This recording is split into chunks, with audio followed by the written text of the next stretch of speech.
নমস্কার, আমি সঙ্গমিত্রা। আমার এই সহজ রান্না চ্যানেলে আপনাদের সবাইকে স্বাগত।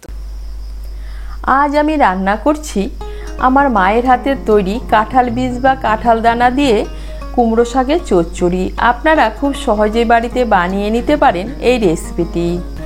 প্রথমে কাঁঠালের বীজ বা দানাগুলোকে সেদ্ধ করে নেব। তার জন্য কড়াইতে জল বসিয়েছি। এর মধ্যে দিয়ে দিচ্ছি কেটে রাখা কাঁঠালের বীজ বা দানাগুলো। এখানে আমি 1 কাপ কাঁঠালের বীজ বা দানা নিয়েছি। এর মধ্যে দিয়ে দিচ্ছি সামান্য একটু নুন।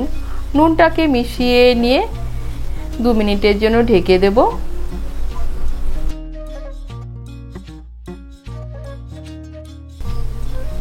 কাঁঠালের দানা বা বীজগুলো সেদ্ধ হতে হতে এদিকে আমি একটা মশলার পেস্ট বানিয়ে নেব। তার জন্য নিয়ে নিচ্ছি 1/2 টিস্পুন কালো সর্ষে, 1/2 টিস্পুন হলুদ সর্ষে, একটা কাঁচা লঙ্কা আর 2 কোয়া রসুন। এগুলোকে আমি শিলনোড়ায় বেটে নিচ্ছি, আপনারা মিক্সিতেও বেটে নিতে পারেন। 2 মিনিটের জন্য ঢেকে দিয়েছিলাম। আর এই দেখুন কাঁঠালের দানা বা বীজগুলো সেদ্ধ হয়ে গিয়েছে। খুব বেশি সেদ্ধ করব না, তাহলে রান্না করতে করতে একদম গলে যাবে। এখন কাঁঠালের বীজ বা দানাগুলোকে নামিয়ে জলটাকে ভালো করে ঝরিয়ে নেব। এদিকে আবার কড়াই বসিয়েছি। কড়াইতে দিয়ে দিচ্ছি সর্ষের তেল। তেলটাকে ভালো করে গরম করে নেব। তেলটাকে ভালো করে গরম করে নিয়েছি। এখন এর মধ্যে দিয়ে দিচ্ছি ফোড়ন। ফোড়নের জন্য নিয়েছি 2টো শুকনো লঙ্কা, 1/4 টিস্পুন কালো জিরে।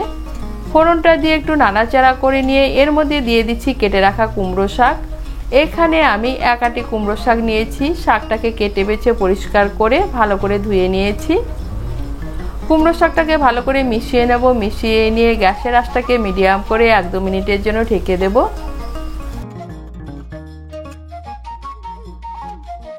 আঁচটাকে মিডিয়াম করে 2 মিনিটের জন্য ঢেকে দিয়েছিলাম। আর এই দেখুন শাকটা অনেকটা মজে গিয়েছে আর শাকের থেকে জলও উঠেছে।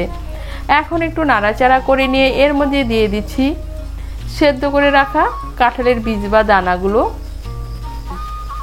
কাঁঠালের বীজ বা দানাগুলোকে মিশিয়ে নিয়ে একটু নাড়াচাড়া করে নেব।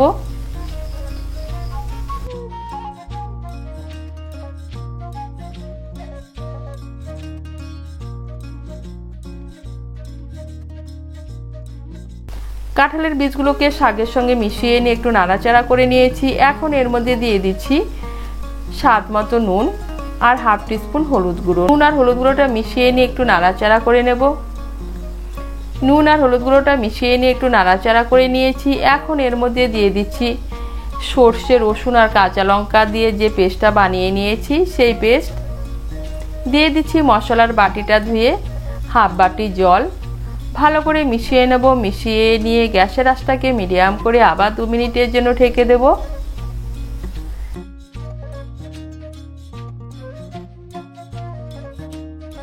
গ্যাসের আঁচটাকে মিডিয়াম করে আবার 2 মিনিটের জন্য ঢেকে দিয়েছিলাম। আর এই দেখুন কাঁঠালের দানা বা বীজগুলো আর কুমড়ো শাকের ডাঁটাগুলো ভালোভাবে সেদ্ধ হয়ে গিয়েছে। এখন একটু নাড়াচাড়া করে নিয়ে এর মধ্যে দিয়ে দিচ্ছি স্বাদ মতো চিনি আর দিয়ে দিচ্ছি চিড়ে রাখা কাঁচা লঙ্কা। ভালো করে মিশিয়ে নেব।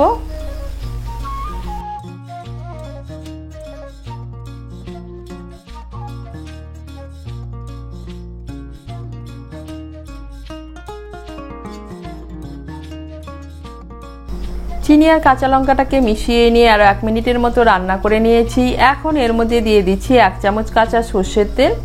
সর্ষের তেলটাকে ভালো করে মিশিয়ে নেব। মিশিয়ে নিলেই তৈরি কাঁঠাল দানা বা বীজ দিয়ে কুমড়ো শাকের চচ্চড়ি। আপনারা খুব সহজেই বাড়িতে বানিয়ে নিতে পারেন এই রেসিপিটি। গরম ভাতে খেতে কিন্তু অসাধারণ লাগে। আপনাদের যদি এই রেসিপিটি ভালো লাগে তাহলে লাইক এবং শেয়ার করবেন।